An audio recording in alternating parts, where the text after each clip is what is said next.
Selamat malam, Pak.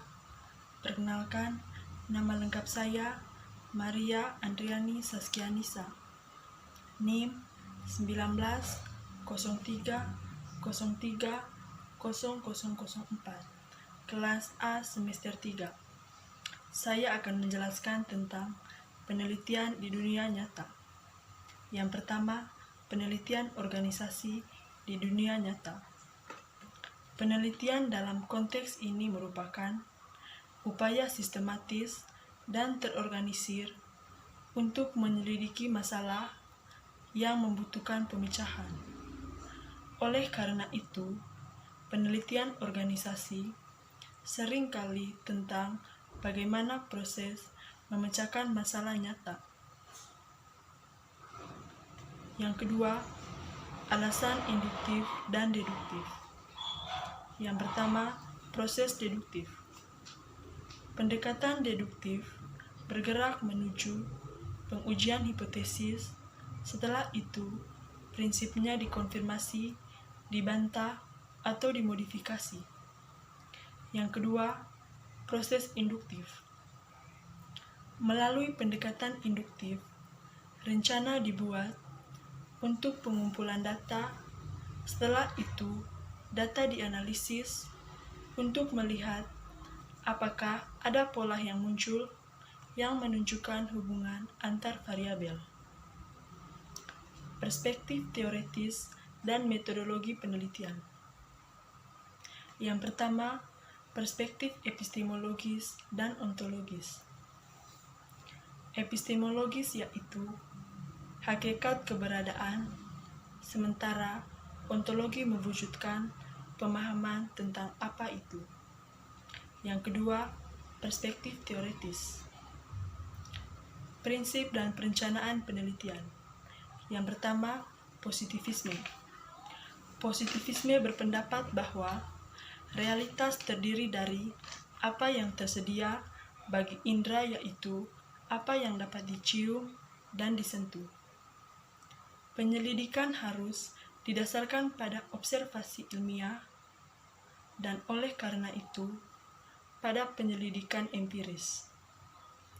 Yang kedua, interpretivisme. Interpretivisme menegaskan bahwa realitas alam dan realitas sosial berbeda dan oleh karena itu memerlukan jenis yang berbeda metode. Yang ketiga, fenomenologi. Fenomenologi berpendapat bahwa setiap upaya untuk memahami realitas sosial harus dilakukan dan didasarkan pada pengalaman orang-orang tentang realitas sosial itu. Yang keempat, realisme. Realisme dimulai dari posisi yang menggambarkan ilmu pengetahuan tentang dunia adalah yang benar dan akurat. Metode penelitian. Dalam penelitian eksperimental dan kuasi eksperimental, ada juga 10 densi untuk menggunakan hipotesis yang eksperimen ingin dukung atau untuk membantah.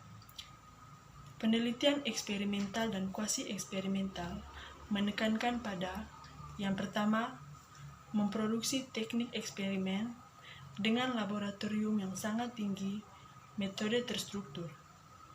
Yang kedua, pembuatan hipotesis awal. Yang ketiga, kontrol variabel. Yang keempat, pengukuran hasil yang akurat atau kuantitatif.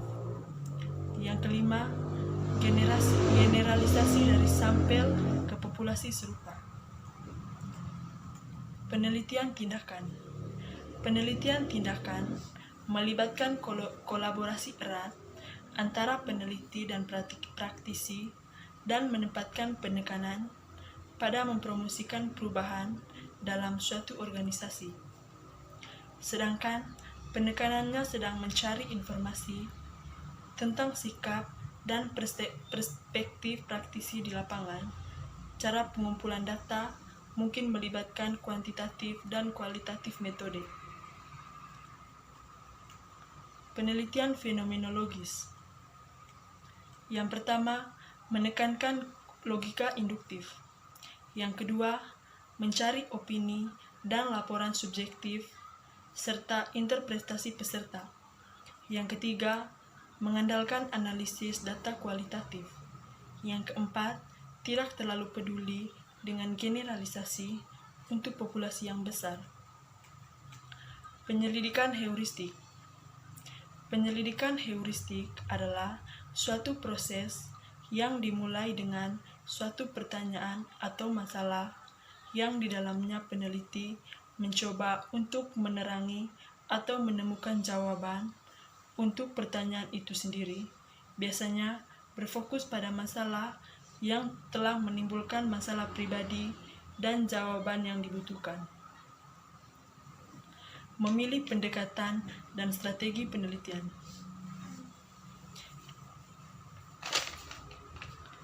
Yang pertama, melalui studi deskriptif.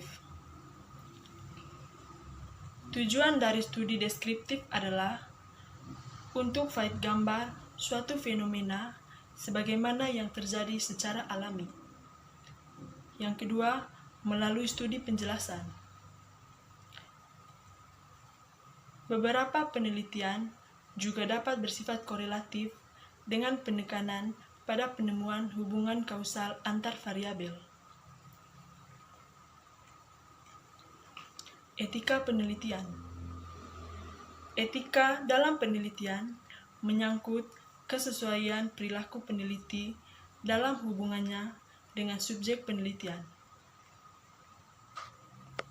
Studi kasus dalam penelitian bertujuan untuk mengumpulkan berbagai sumber bukti, menghubungkan pertanyaan penelitian, data analisis, dan laporan studi kasus. Studi kasus digunakan untuk berbagai topik, termasuk kinerja organisasi, mengevaluasi hubungan antara individu, tim, atau departemen, dan implementasi proyek.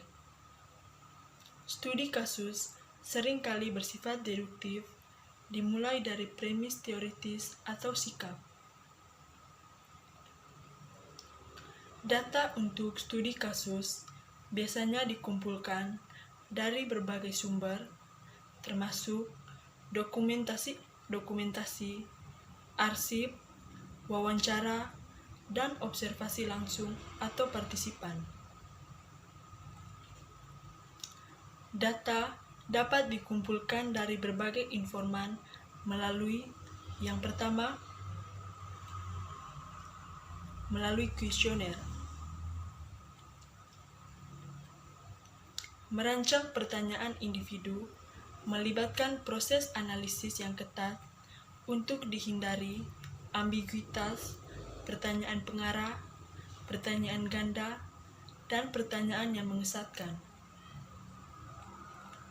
Kuesioner harus dimulai dengan pertanyaan yang mudah dijawab, menarik, dan secara transparan terkait dengan tujuan penelitian.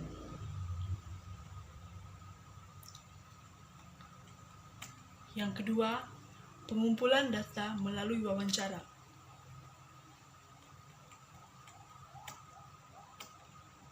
Wawancara adalah suatu keterampilan dan mencakup kemampuan untuk membangun hubungan yang baik dengan responden.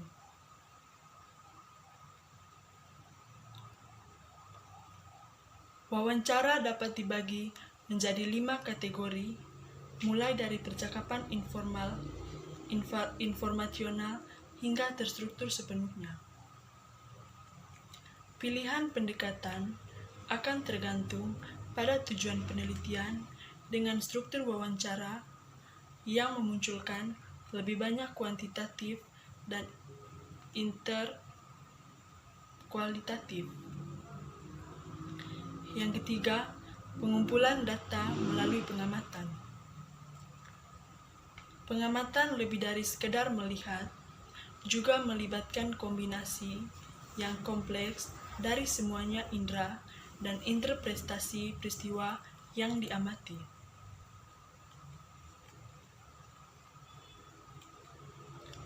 Pengamatan bisa terbuka atau terselubung dan melibatkan partisipasi aktif dari pengamat atau non-partisipasi. Masalah etika muncul terutama di mana observasi rahasia digunakan peneliti sebaiknya memanfaatkan kode etik yang dibuat oleh yang relevan. Pengumpulan data dapat menggunakan analisis foto, rekaman audio, dan video. Studi kasus dalam penelitian bertujuan untuk mengumpulkan berbagai sumber bukti, menghubungkan pertanyaan penelitian, data analisis, dan laporan studi kasus. Studi kasus digunakan untuk berbagai topik, termasuk kinerja organisasi, mengevaluasi hubungan antara individu, tim, atau departemen, dan implementasi proyek. Studi kasus seringkali bersifat deduktif, dimulai dari premis teoritis atau sikap. Data untuk studi kasus biasanya dikumpulkan dari berbagai sumber, termasuk dokumentasi, arsip, wawancara, dan observasi langsung atau partisipan. Data dapat dikumpulkan dari berbagai informan melalui yang pertama, melalui kuesioner. Merancang pertanyaan individu melibatkan proses analisis yang ketat untuk dihindari ambiguitas, pertanyaan pengarah, pertanyaan ganda, dan pertanyaan yang menyesatkan. Kuesioner harus dimulai dengan pertanyaan yang mudah dijawab, menarik, dan secara transparan terkait dengan tujuan penelitian.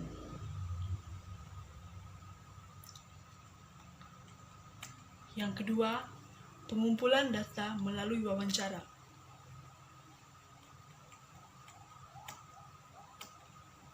Wawancara adalah suatu keterampilan dan mencakup kemampuan untuk membangun hubungan yang baik dengan responden.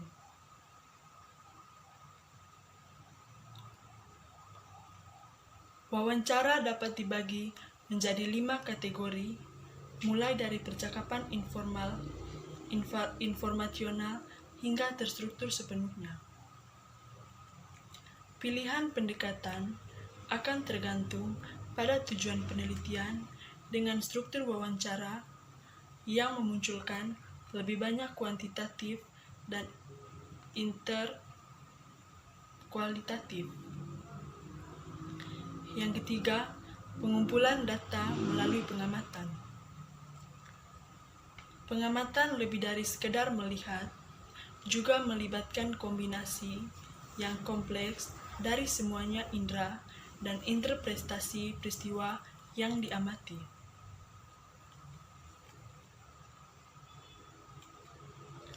Pengamatan bisa terbuka atau terselubung dan melibatkan partisipasi aktif dari pengamat atau non-partisipasi.